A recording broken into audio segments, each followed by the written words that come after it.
Cloud. All righty. Thank you all so much for joining us. My name is Walisha Wilson.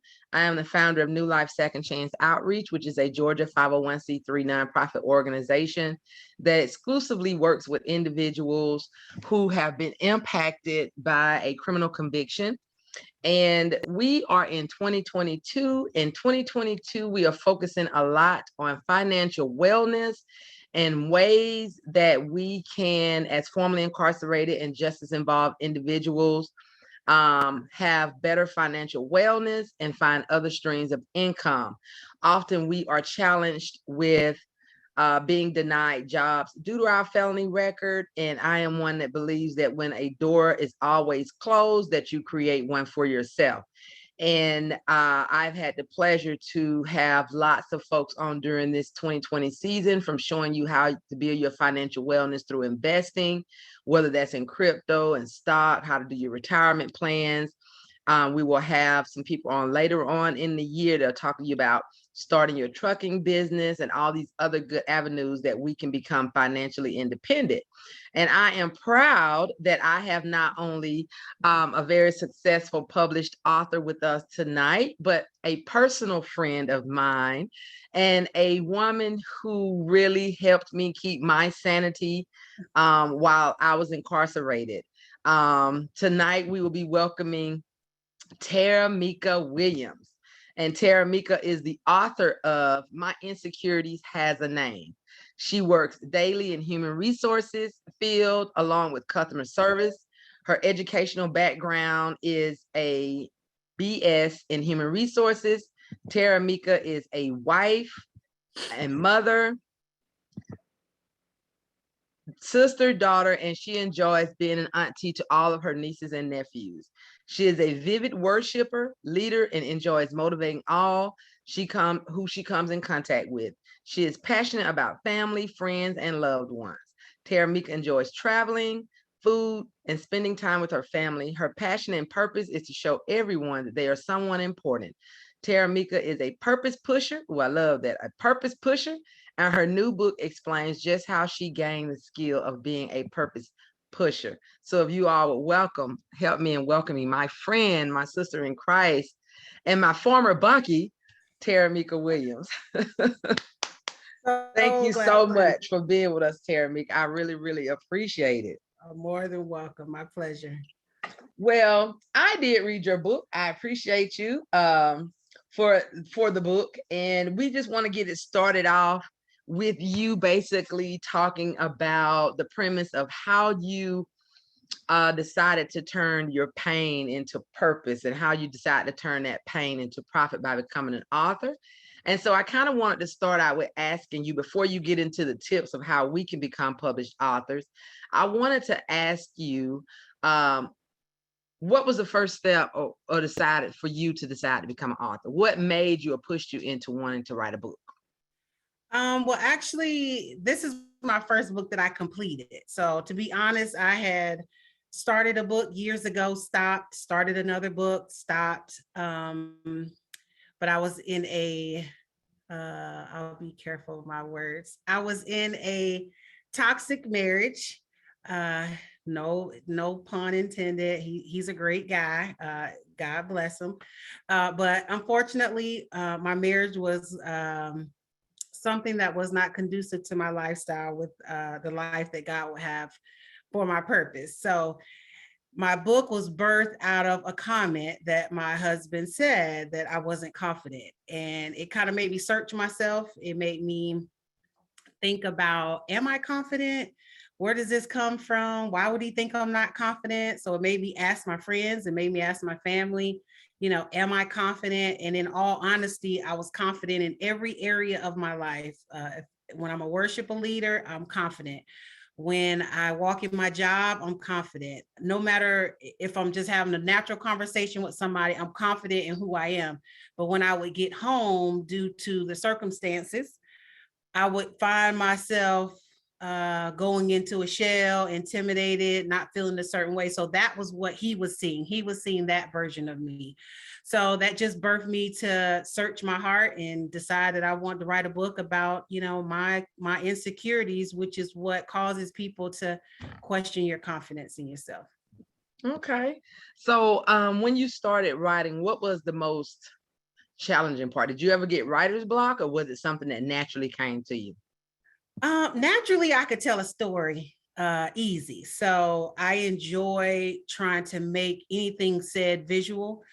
So naturally, I could sit down and write, but I would never complete it. So this time I decided that I would take the advice of a video that I seen that just kind of gave you the steps. So I started off with my outline, and then I purposely set out the time every day to do a chapter a day.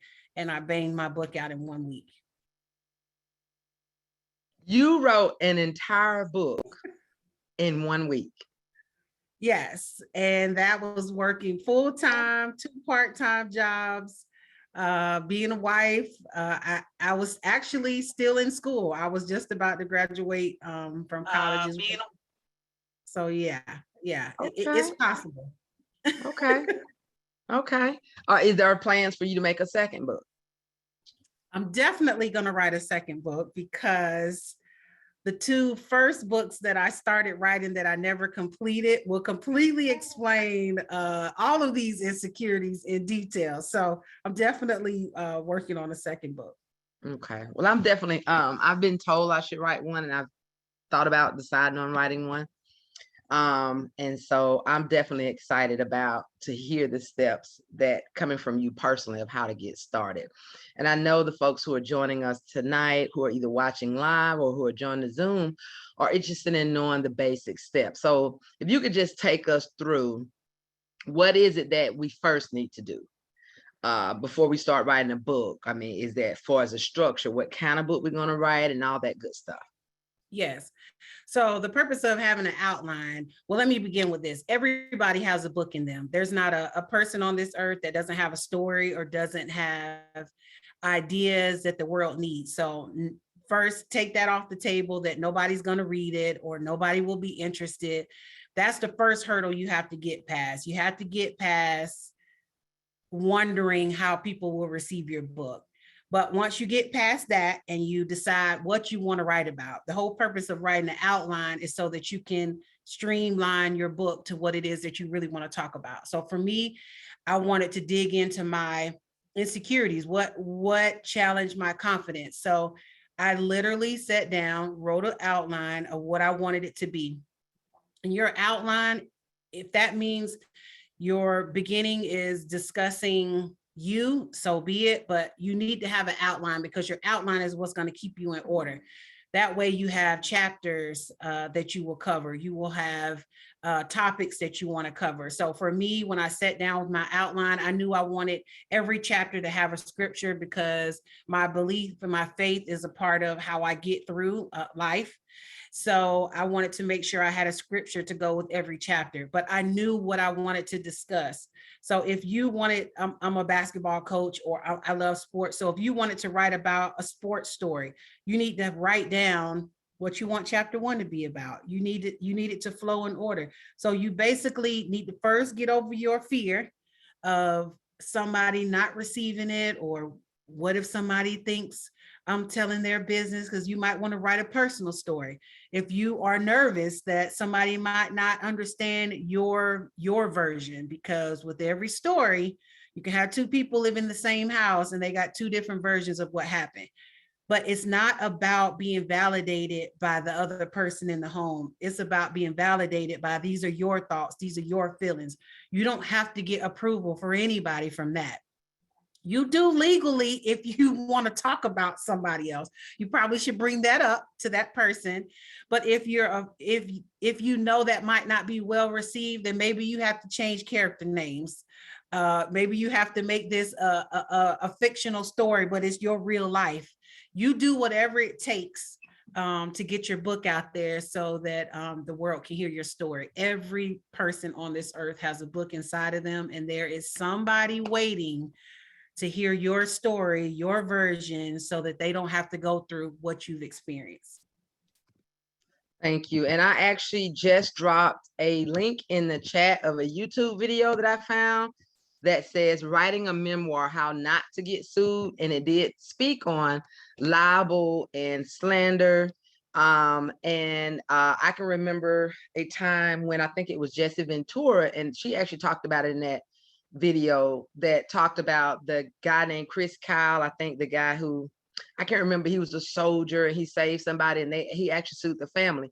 So a lot of the times when I have found out that we're writing our personal stories, which are our memoirs and our autobiographies, especially when it involves us being incarcerated or there was a crime or somebody got killed or anything like that, we want to be careful when we are writing about it, because you can turn around, especially if they are the people who are going to be reading this book, because the families are going to be reading the book, victims are going to be reading that book.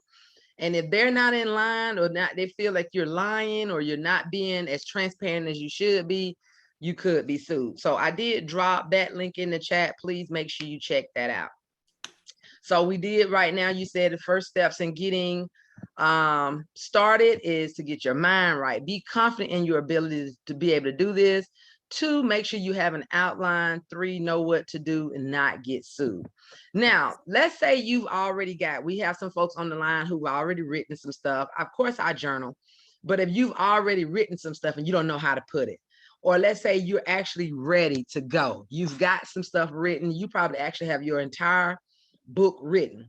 What is the next step to go through getting it published? What do you do? The very first thing you should do before you ever let any publisher or anybody read your book, you need to submit your book and get it copyrighted. That way, nobody can repeat your story. A lot of times it's no different like having music. You're sitting around with somebody, you sing a song or a melody, and then next thing you know, that person takes your song and they got a hit and you missed out. So the first thing you need to do is you could go online. There's different places that you can go to online. I went to just the US government. It's called, I think it's copyright.us.gov. And that's why I registered my book. It was $99. You literally submitting it. Nobody can duplicate your writing after that. So even after you submit it to whoever you decide, if you want to use a publisher or if you want to do it yourself, do not submit your information to nobody before you have it copyrighted. That way, nobody can tell your story but you. That's now, this is before it goes to a publisher or an editor. Yes, yes. I did mine before it ever even went to an editor. Okay, that means anybody you showing it to, because anybody can steal it. I mean, yes, including the people we entrust. Okay. Yes. Okay. So what do you do about it getting typed up? I assume that a lot of folks aren't writing this by hand. So I would assume it's your responsibility to type it up yourself. You're not going to write something that somebody else is going to read it and type it up for you. It needs to be typed up as if it's already in a book, just not bind it, right? Yes. And don't get overwhelmed, because when you open a book, you already see how the paragraphs are situated and how it might have a picture or the way things are worded on a page that somebody has already published. Don't worry yourself with that right away. Just write your paragraphs, write your stories, go from one chapter to the next. Once your book is typed up, I did mine in Microsoft Word. I didn't get no fancy program. I literally typed it up in Microsoft Word, and then I submitted it to get it copyrighted, and then I took the next steps after that. So if you have it written down, take the time to type your book. If you can't type, I would suggest that you find somebody who you trust. That's a key word. Someone that you trust. But if it takes you all month to type that book, type it yourself, so that no words are changed. And they also offer apps now. I'm not familiar with the name of them, but I just recently heard that they have apps that you can actually speak inside of, and it types for you. So if that's the case, we all have cell phones. You can pull up your notes. You can read your journal right into your phone, or read your writing right into a phone, and it does the exact same thing. Especially if you have a smartphone and you can put Microsoft Word or something of the sort on your phone, you can read your writing right onto your pages. So Just make sure you go back and proofread because they don't always understand your words. Okay, Taramika. So once you've actually got your thought, you've put it on paper, you've typed everything out according to your outline with your chapters, you've gotten everything typed up. Before you take it to an editor, before you have anybody to read it or proofread it, you want to get it copyrighted. Yes. Once it has been copyrighted, then you want to, it goes to an editor first. But what's the process of looking for an editor? You know, like football scouts and all these people actually scout people. What was your process in looking for a reputable editor or reputable publishers? What was the next step? Because I guess editing comes next, right? Or Yes. the editing comes next. So what was your steps with looking for an editor? So for me personally, I knew people who were great at editing. That's what she loved. She's a great friend of mine, Kara Terrence. I'll definitely plug her and give y'all her information if needed. But she was my editor. She had already wrote a couple of books herself. So I knew if anybody understood the process, she did. I will tell you that if you go through a publisher, they're going to have somebody, a part of your fee of going through this publisher, they're going to edit your book for you.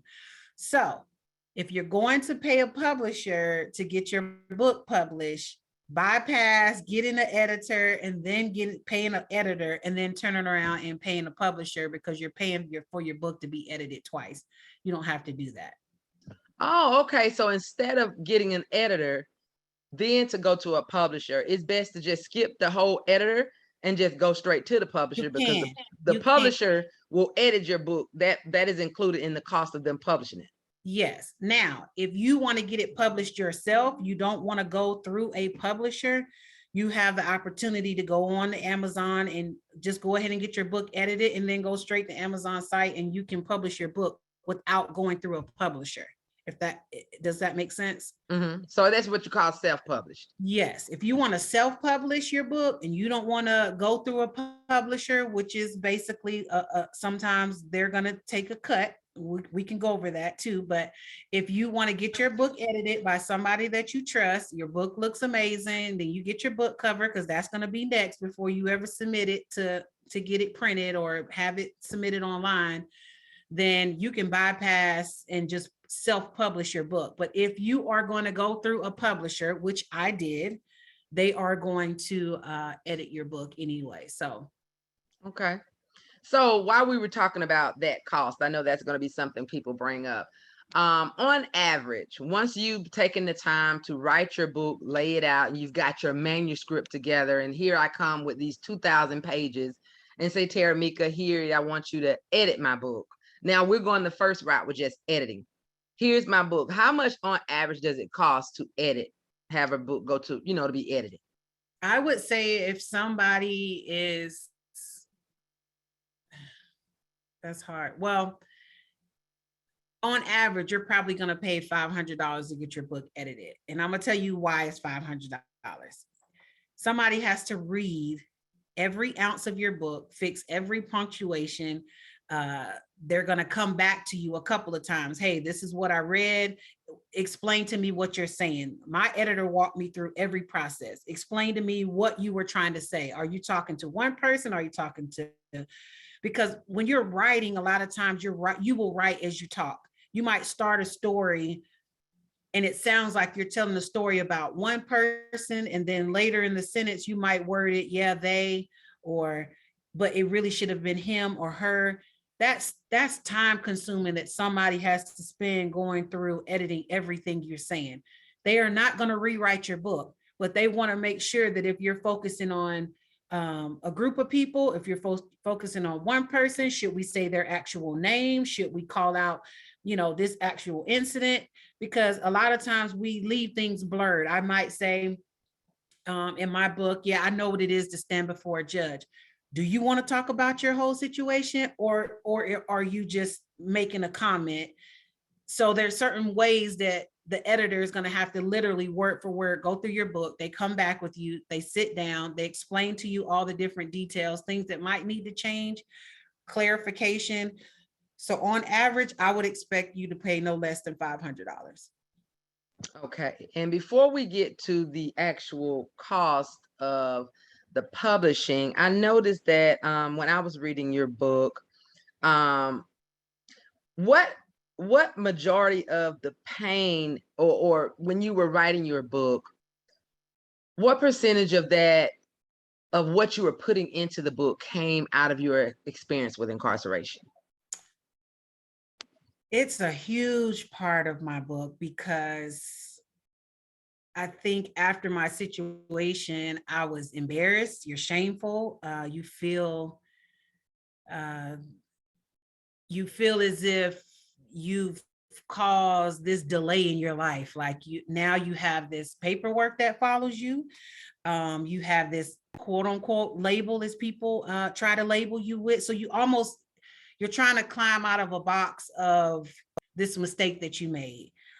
So my confidence lacks sometimes in being able to tell my story, to tell it with confidence, to tell it without shame. But once I was able to get past that, I realized that, man, I could literally take my situation, which even though it was the worst mistake, it was the best thing that ever happened to me. I know some people think that sounds weird, but it was literally the best thing that ever happened to me because it completely changed my life. There was behavior, there were things that I would have done with ease and not thought twice about doing. But after that situation, when you go through what you go through, and you and I know what that is, um, it humbles you. It brings you to a place that you now have compassion for people. You look at life different. Your drive is different. And you realize that if I could save somebody else from being in this situation, somebody else from being humiliated, somebody else from going through this situation, man, if I can do it, anybody can do it. So a huge part of my book was written out of getting over that hurdle in my life. Well, I appreciate you for your transparency. And like I said, when I was reading the book, it was actually with me with the same thing. With me, like, oh, feeling ashamed because I went to prison and the charges and all of this. But like you, and I've said it several times before, and people do look at me weird. I think that's one of the best times in my life. It was a bad thing, but honestly, I would not be the person I am today with my drive and what drives me and motivates me to do the work that I do had I not gone to prison. I mean, most of the work that I do, 100% of the work really that I do now is because of my felony conviction, my time in prison, being in solitary confinement, my activism and organizing is all out of that. So I think a lot of times we get in these spaces where we say, well, I was incarcerated. It was just the most worst time of my life. But there was some good that came out of it. And this was 10 years ago that you and Yes. I first met, and we're still friends. You were here over what the Christmas holiday, eating over here. And so that has been you and the other ladies have been one of the best experiences. And I was in a very violent and abusive relationship. And I honestly felt that had I not been incarcerated during that time, he would have killed me. And I think a lot of times when, I used to always pray, God, just get me out of this situation. His sense of humor is not what I expected. Like, no, I didn't mean to lock me up. But sometimes you have to put you in a place where you can get that quietness and you can get that space. And that's what prison did for me. But I wanted to ask you, before we get to the publishing cost, what was the hardest chapter for you to write in your book and why? The hardest chapter for me was the last chapter, and it's because my entire last chapter is a letter to my father, which is deceased. He is the love of my life. He's my first love. He was my hero. He was everything to me. And I think writing the book helped me go back in time to when I was a little girl, which a lot of my insecurities came from the relationship I had with my father. My father was present in my life. He was there every day. We traveled all over the world. He was in the military, but he was present, but he wasn't a very active. How was your day? Tell me about your friends. I'll make sure I'm at your games. There were certain things as a young girl you need. And even though he was physically there every day, there were so many things that we missed.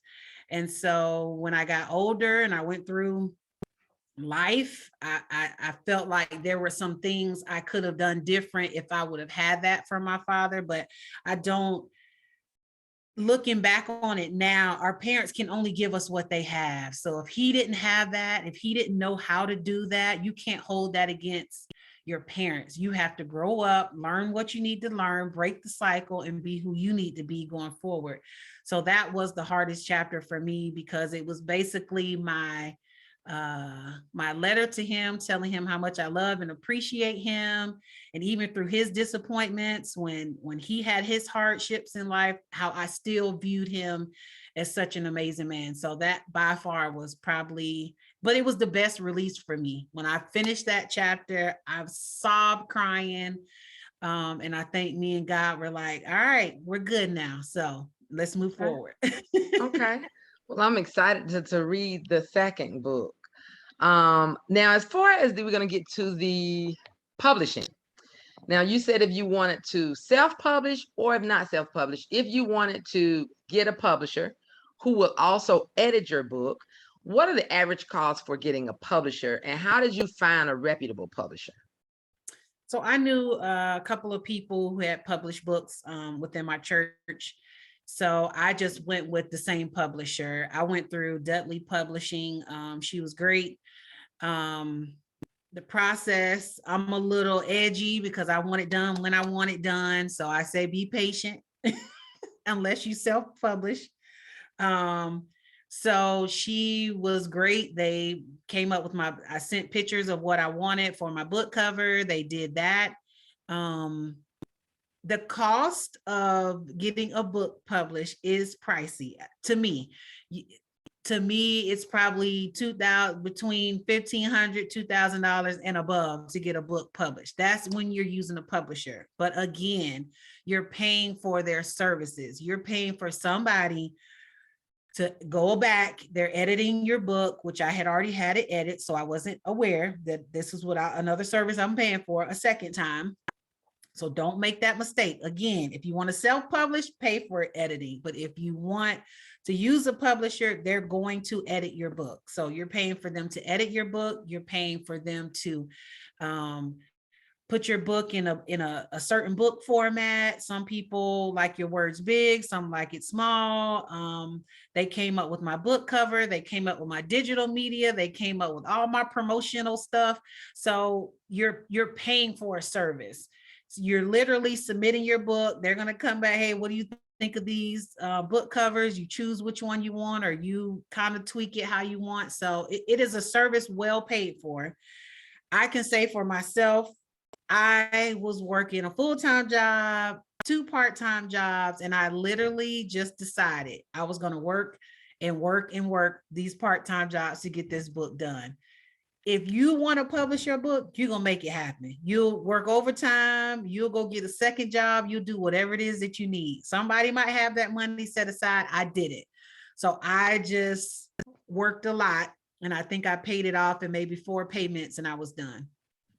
Okay, so they can give you payment plans. Yes. And that's before your book is even published, all right? Yes. Okay. They're okay, so on average, maybe 2,500. What is? I said, they're not going to start until your payment is done, which is smart. Why would you start working on something and it's not paid in full? So if you can find a publisher who will allow you to make payments, when you make that last payment, they're finna go to work. Okay. And I've actually been trying to Google Dudley Publishing, but they've got Dorrance, they've got DudleyPublishingHouse.net, Dudley Publishing House. So is it DudleyPublishingHouse.net? Yes. Okay, so I'll make sure I drop that in the bottom. So if you're going to go the route of not being self-published, you want to get a publisher, it's not necessary for those who just came in. It's not necessary to get an editor, because an editor is going to cost you about $500. You can skip the editor and go straight to a publisher, which is about $2,000, because a publisher will automatically include in its cost the cost to edit your book. Now, let's talk about self-publishing. Self-publishing, you would probably pay the $500 for an editor. And from that point, what are the platforms that you go on to publish your book yourself?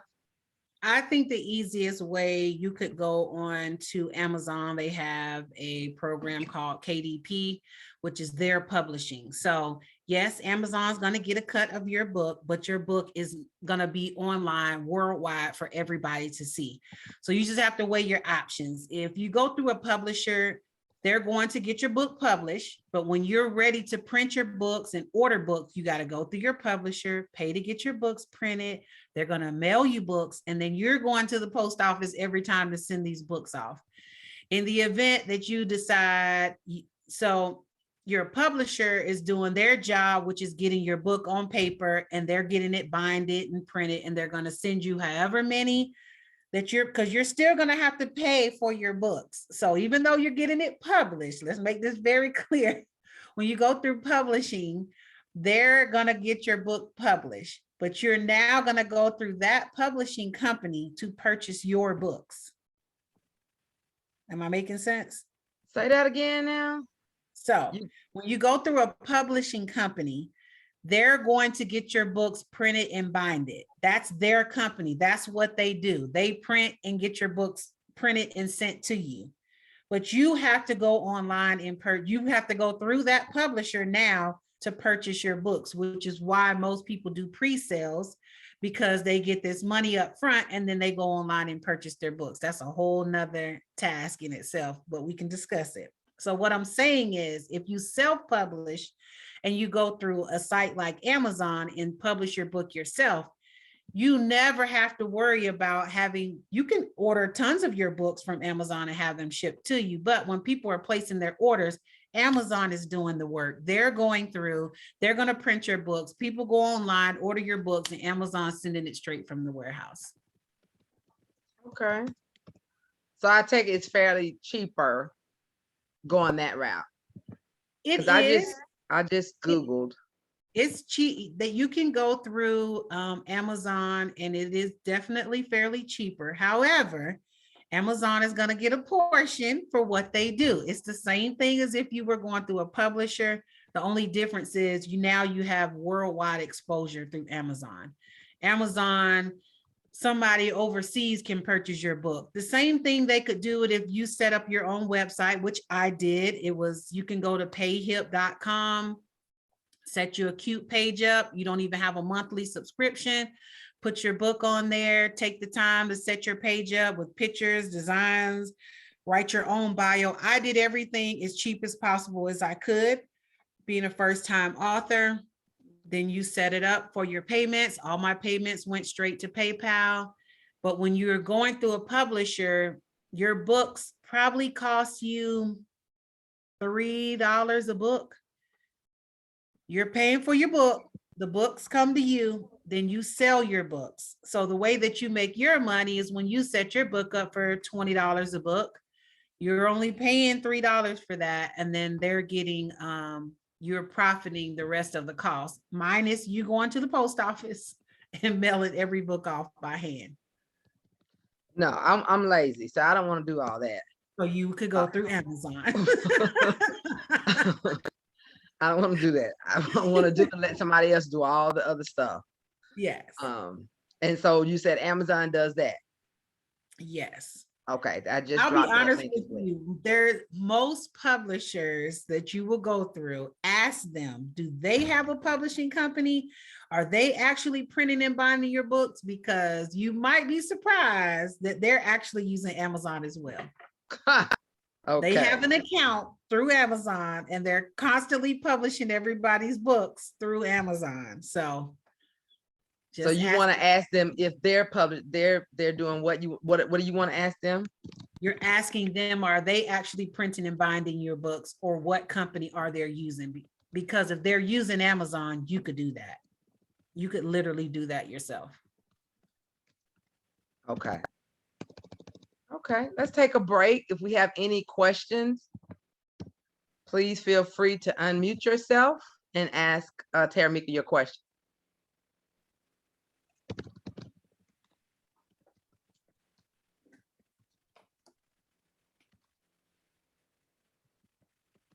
No questions? Let me see. We had a few in the chat.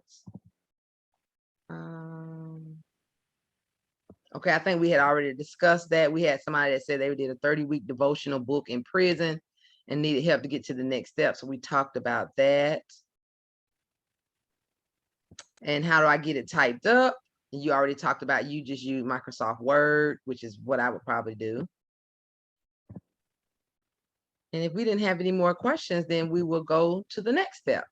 So with you, when I ordered your book online, what was that through? Because you sent me the book. Yes. So I had set up my own. So when my book was in the works of getting published, this is what I would suggest for anybody. Once you paid your publisher and they're going through and getting the works and they get you to the stage or they show you this is what your book cover is going to be. Don't waste time. Go set your own website up. There's tons of free websites that you can set up for your own website. This is where you send people to purchase your merchandise. You can send them to Amazon if that's what you're using it for. You want to publish it through Amazon. Amazon's going to take a portion. I chose to set my website up through payhip.com. You go in, you set up all your page, design it how you like. You can be as fancy as you want. You can be as boring as you want. However, you put your book on there, you set your price, you can put on there whatever the state tax is, and it's going to automatically do all that for you.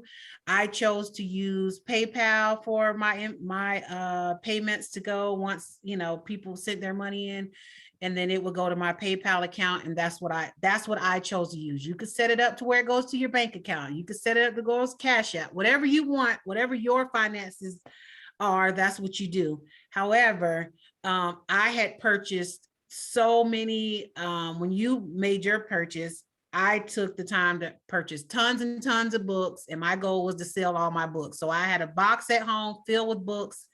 I did tons of pre-sales before my book came out. So you can have your publisher give you, just like you set up a flyer to say, hey, we're going to have this today. It's the same type of thing. You set up a flyer.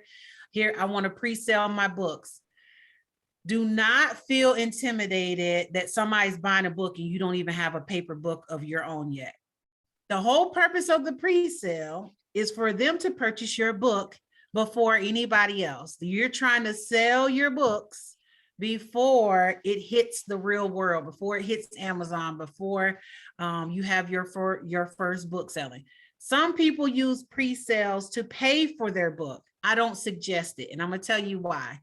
Because when the money comes through, unless you are diligent enough to not touch that money and have it sitting aside, what will happen is you'll get all this money. You might get excited. Oh, let me go plan an event. And you start digging into your book money and you haven't even purchased your books. So if you are going to pre-sale your books, I suggest already have your publisher paid for, so that when your books are ready to go and they say, here's your link, get all the books that you want, you take that money that people have purchased and order all the books that you need. So now you can start generating even more revenue. But some people literally take their pre-sales to pay for their book to be published. I don't suggest it. That's just my personal advice. And that doesn't seem really ethical to me. Like, it's not, but you're taking my money to pay your publisher for your book. That's not what I'm paying you my money for. I'm paying you my money. You'll be surprised. I'm paying you my money so that when the book is done, you get my book. So really, there's a chance that you've gotten 100 people to send you money for these books on pre-sales. And that's really just to cover the publishing. But then when the book is ready, what are you going to ask them for their money to pay again? I mean, that doesn't even sound right. No, you would have to come out of pocket to purchase your pre-sale, to purchase your books. So that's why do not let people convince you to use your pre-sale money to publish your book. Take your money, get your book published. When you take that pre-sale money, when those books hit the shelf, go buy the books and send people their books. That's what they're paying for. They're paying for their book because it's going to be a delay. You cause a delay on somebody else when you're not prepared when it comes time for the book to be purchased. It's frustrating. I've had it done to myself. Somebody might have started a pre-sale one day. Months later, you're still waiting on your book. Don't do it. Wait till if you're going to do pre-sales, be sure to have that money set aside when it comes time to purchase your books. So does the pre-sale come after you've already paid for the publisher? It should. So, how long so let's say you drop $2,000 to your publisher. How long, once you do that, that's when you want to start pre-selling. But how long between the time you've paid your publisher and from the time they may say your books are ready? So that way, technically, you should be pre-selling for what? A couple of weeks, a month, or what?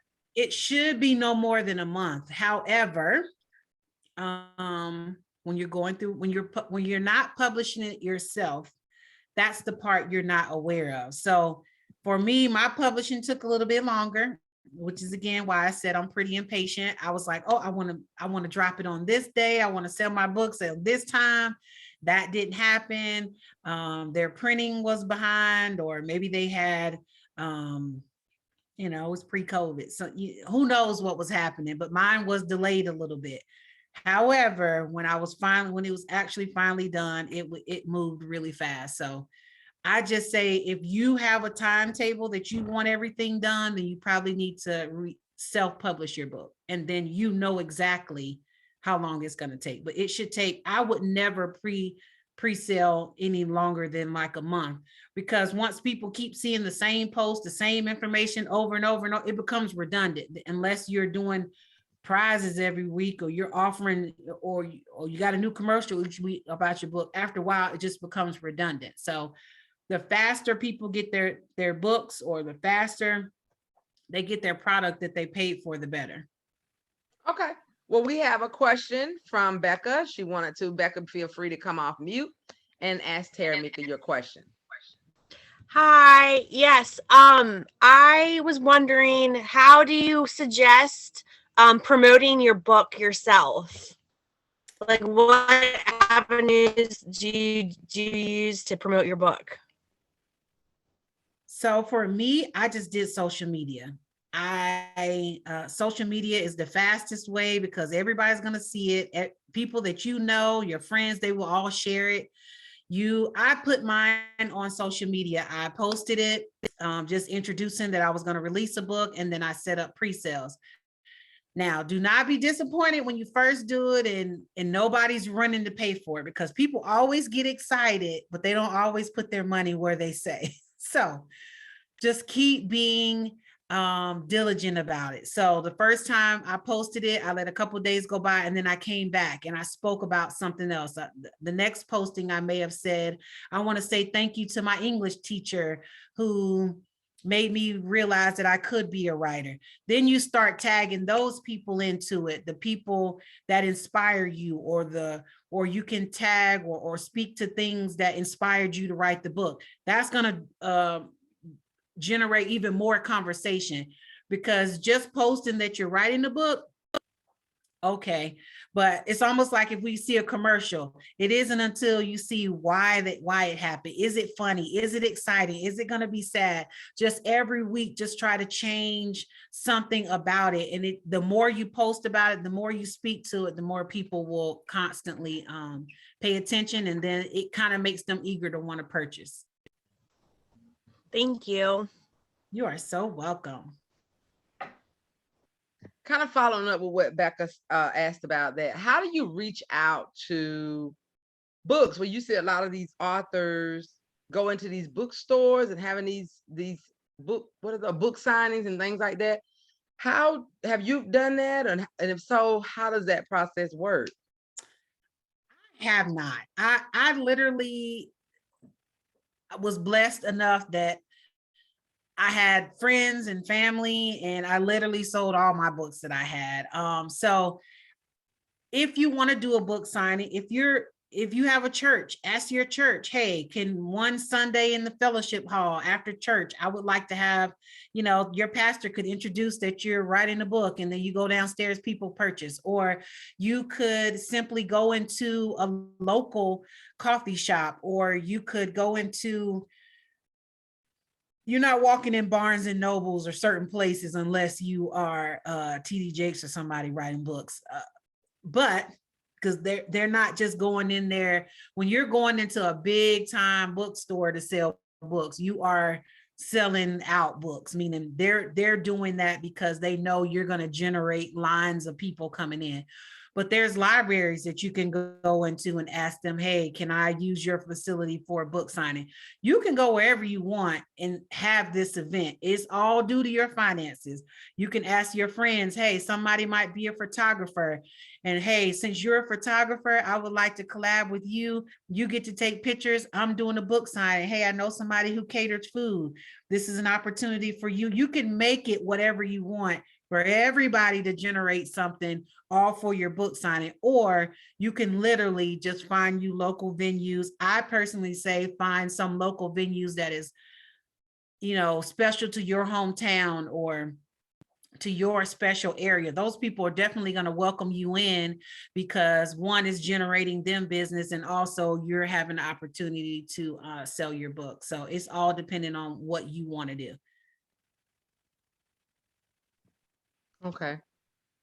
Okay. So we've talked about, for those who just came on, we talked about getting started with, basically you want to get your mind right, build your confidence up.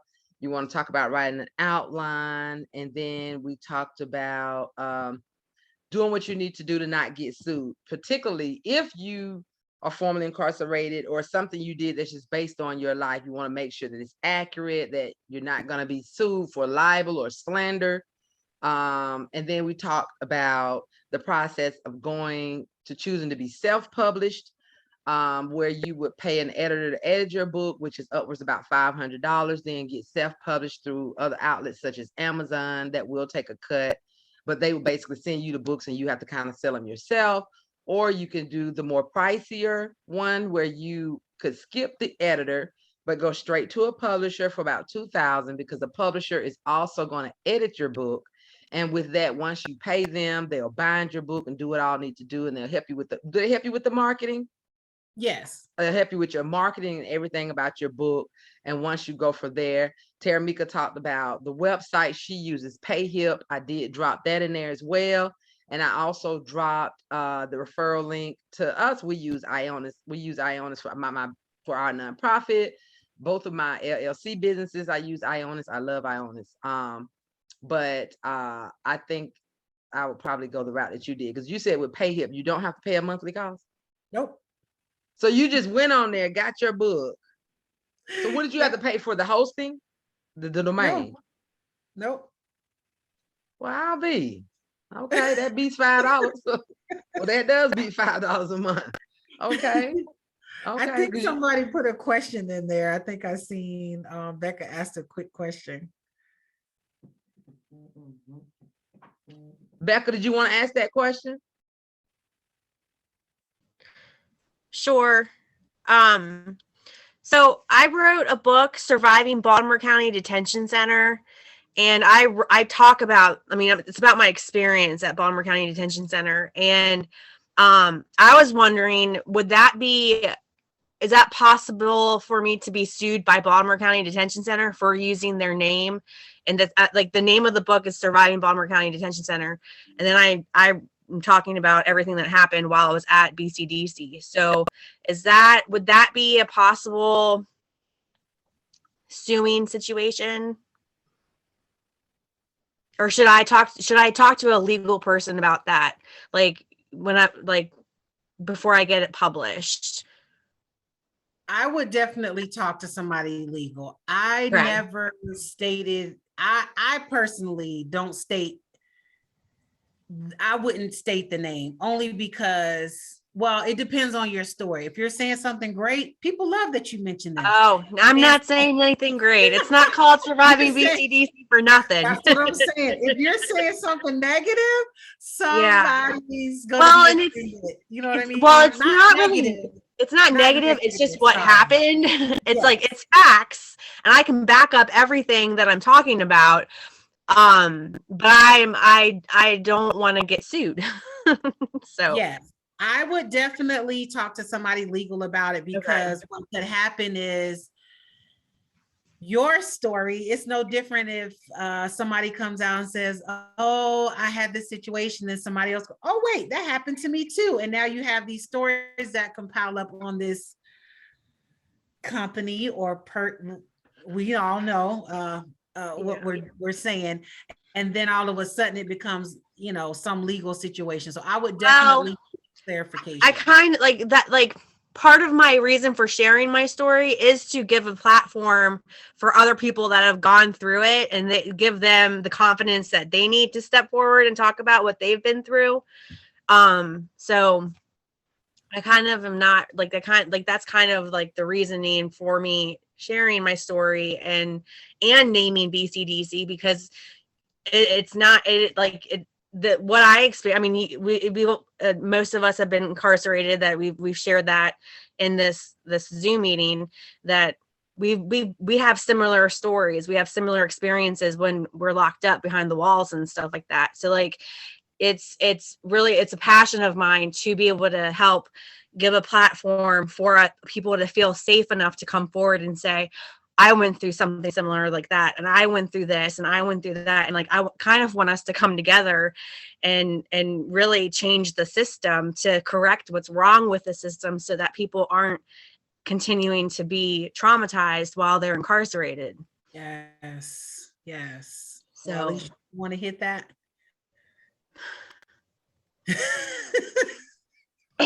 That was my own personal thing. That's more your lane than mine. Well, me, I just, me personally, I do plan on writing my book, and my book will actually have the name of the prison. I was actually thinking about that, but then I decided that I just didn't want no crap. But I went ahead, because I'm already preparing for it, and I did drop that in the chat. I've already gotten my legal shield, my lawyer in place. I only pay $29.95 a month for it. Plus I pay an additional $15 for the home business. And I covered, and I called when I said, this is what I'm going to be doing in the next 3 to 6 months. You are covered from the time they take your money out. And when I tell you, I have used Legal Shield for at least 4 years, from speeding tickets to small claim court to whatever, they there. Landlord issues, they own it. And I had already called them and said, look, this is what I want to do about my book. And it was suggested for me that there's nothing wrong, because you, of course, sometimes when you tell your story, if I say, oh, I got abused at Pulaski, you can have people that say, I was too. This is the fear that comes when they assume other folks are going to jump on this bandwagon and everybody's going to try to sue them. So what I was doing is I'm going to flip the letters around. Literally, it's going to be the name of the prison backwards. Okay. And so it'll say in the beginning of the book, some names, you see in the movie, some names may have been changed to protect the guilty. That's what mine is going to say, to protect the guilty. So you're still protected in that way and manner. But just be prepared for that. I would definitely not do anything and then not have a lawyer. Right. Definitely have a lawyer on deck first, so if anything happens. But with me, when I start writing over the summer, and I think I'm going to actually probably plan around June and July when I get through doing some traveling, I'm going to actually sit down and write my book. But that is what I'm planning on doing. And you could also use a pen name. Now, I was going to ask Taramika about people who use pen names. How do you get paid when you're using a pen name? But with me, I'm not going to use a pen name, but I am going to flip the letters around, and I will have it in there. Sometimes they'll say it on First 48, the names have been changed to protect the innocent. And of course, it's I guess you could call it a tell-all, but I feel like my book would sort of be a tell-all of the horrors of incarceration. Women are the fastest growing number of people who are being incarcerated. Like me, myself, and a lot of other women that I had, I've seen while I was in prison, from the boot camp I was in, also to the prison, women were denied calling privileges. They were denied different things if they didn't, perform oral sex, feminine hygiene products. Yeah, so certain things, and I feel like it needs to be told. So personally, I don't really care if you feel like you're mad about something. Me personally, I feel like you can only be sued if I'm lying. Yeah. And I feel that if more than enough people come and say, she's not lying. I was told that I could not call my babies or call my children at home if I did not have sex with a guard. You can't get sued for something that is the truth. But me Right. personally, just added protection. I got Legal Shield, and I am going to flip some stuff around. So that's how I'm going to be better protect myself. Okay. But Thank you for that information. That's really, really good. And I've decided to use a pen name only because I honestly, I'm afraid of the COs coming to find me. Like, I don't know. Like, I'm just a little paranoid about that. But I'm definitely using a pen name for my book. And I have a series of books that I'm writing because I have a lot of different experiences that I've been through. But the ones that deal with incarceration, and I've changed everybody's names in the book. Like I'm using like fake like nicknames and stuff like that for people that, so I'm not like you kind of touched on that earlier or I think Taramika, Taramika, mhm. yeah. So Yeah. this is what I do want to say to both of y'all. Be sure to write your book. There is somebody waiting to hear their version out of you. There's somebody who is going to experience it, and because of your strength and your ability to say what they're afraid to say is going to save their life. Yeah. So be sure to write your book. I appreciate that. I appreciate that Sure to encouragement, and it's seeing other incarcerated women coming out and sharing their story and talking about that is like very empowering. My book's already written. I'm just trying to figure out how to get it published because I can't really afford publishers. Like I've looked into publishers and stuff like that. And I'm like, whoa, can't afford that. So I'm really trying to figure out my best move to get it published. And I was even thinking about just doing a website and just putting it on the website. Because like I didn't write this book to get money, to get rich. I wrote it to open up people's eyes about what's going on behind the walls and for change. So, but this has really helped me a lot. And I have a lot of information that I need to go back and like review because I've been copying and pasting everything that has been going on in the chat box. But I've definitely gotten a lot from this and I really appreciate your time. Oh, am I frozen? And I wanted to tell you too, you can, for those of you who are on your computer, you can also save your chat by going to the chat where the three little dots at and saving your chat. But also everything that's in the chat, I will send a follow-up email and maybe tomorrow because I'm going to be doing some work tomorrow. I'll be more than happy to send you everything that I'm dropping in this chat. So if you want me to send you the information, just put your email in the chat and I'll make sure I send you all of these links and you don't have to worry about trying to save stuff and pull up a different link because it distracting you. So just put your email in the chat and I'll make sure I send it to you. Becca had a question earlier, then we're going to ask Tony's question. Becca wanted to know if she was able to get your email, Taramika, so she's able to contact you later. Yes. So my email is msthomas31721@gmail.com. And this is what I wanted to encourage Becca on. There are grants. There are ways to get that book published. Do not give up feeling as if you don't have the finances because there are so many ways to get this book published. I was just looking, I think somebody sent me something on Instagram. They have single mother grants. They have women, especially with this being National Women's Month for the whole month of March.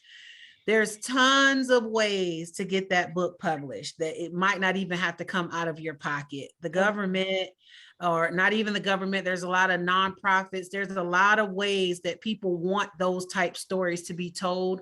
And there's people who will fund that. If you said, hey, there's some things I want to share, I want to get my book published, I'm not even sure if you just want to do a GoFundMe. There is a way. Where there's a will, there's a way. Yeah. So for me, I feel as if God allowed you to go through it, if there's some things that will take you through that moment, he's going to fund it. He's going to make sure that you're able to put that out there. He will not let you leave this place or this earth or without it being told. So if you've already taken the time to write it, you ask God to give you the avenues to make sure that it gets on paper. And I'm going to research when I hang up with you, and I'm going to figure out how I can get you on. Oh, Thank you published, so much. even That's if so it's gotta sweet. come out of my pocket. I'm gonna research it. So Oh, you don't give up. oh, God's thank taking you. away from you. Yeah, And thank you so Taramika and much. I actually had a conversation last week where Taramika's working on something to gift for people with their publishing costs. And I think what I'm gonna do is see about, because I was just gonna do one book, and I was thinking what I wanted to do as well. Now I want to do something that's more on a sisterhood level, that's sort of like a compilation of stuff. So I would really like for us to connect after this event, or we could stay online, because I think that would be something really great for us to be able to collaborate on this book and get this done. Like Taramika says, I am a procrastinator, but I do know for a fact that I'm going to get this book wrote. Yeah. And I think if we stick together and work on it, it can get done.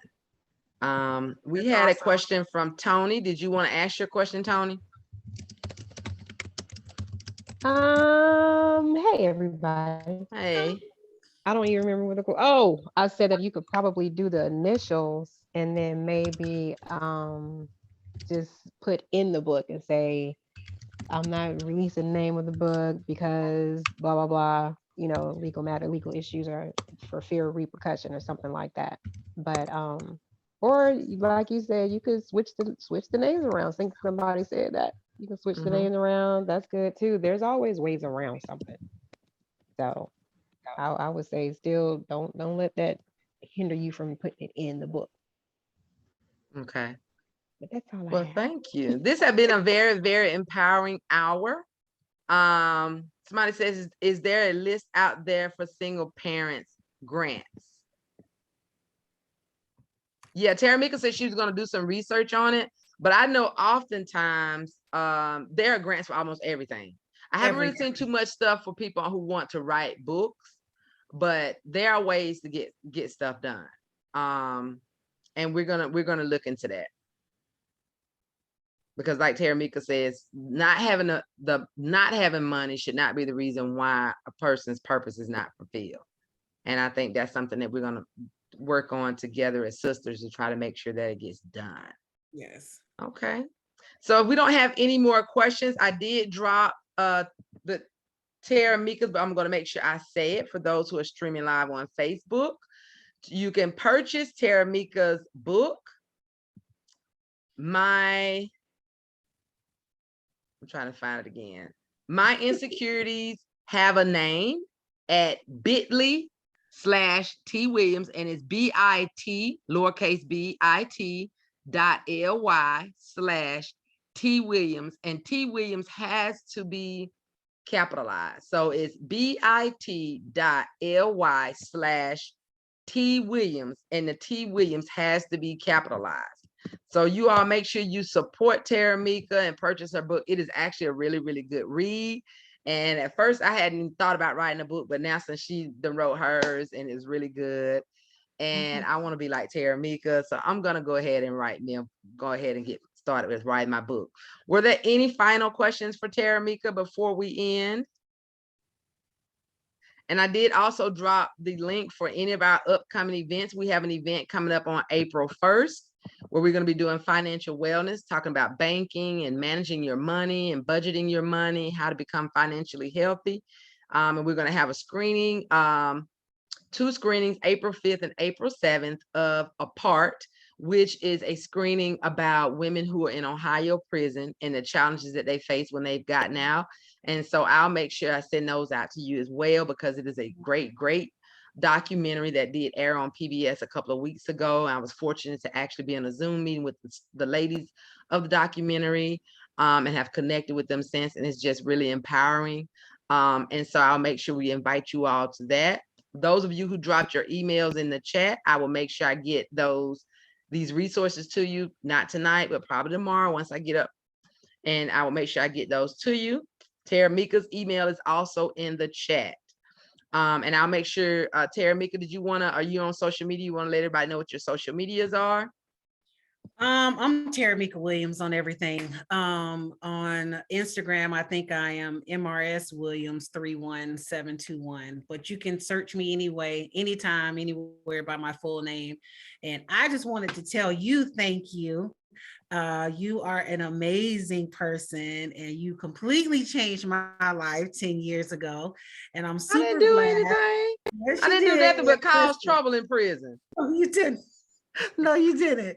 Um, you definitely helped me stay encouraged. You definitely kept me on my toes, and just watching your life after, mind blowing. Like you saying you want to be me as an author. No, I want your life, which is constantly encouraging people, pushing people.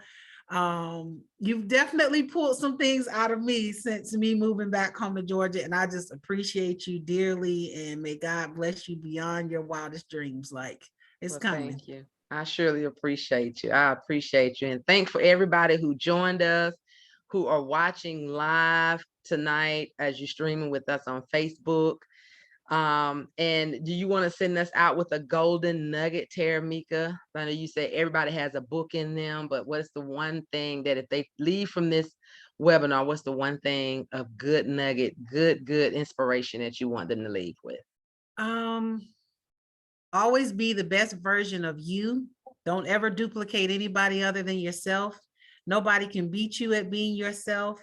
And just know your confidence comes from what you think of yourself first. Everybody else's words are just their version of what they see or what they think. It's not factual. Be the best version of yourself. All righty. Well, thank you so much. And we are done. I'm going to stop live streaming, but you'll stay on, Taramika. Okay. Thank you all so much for joining us. Let me Thank you, stop everybody. live streaming. Stop live streaming. And stop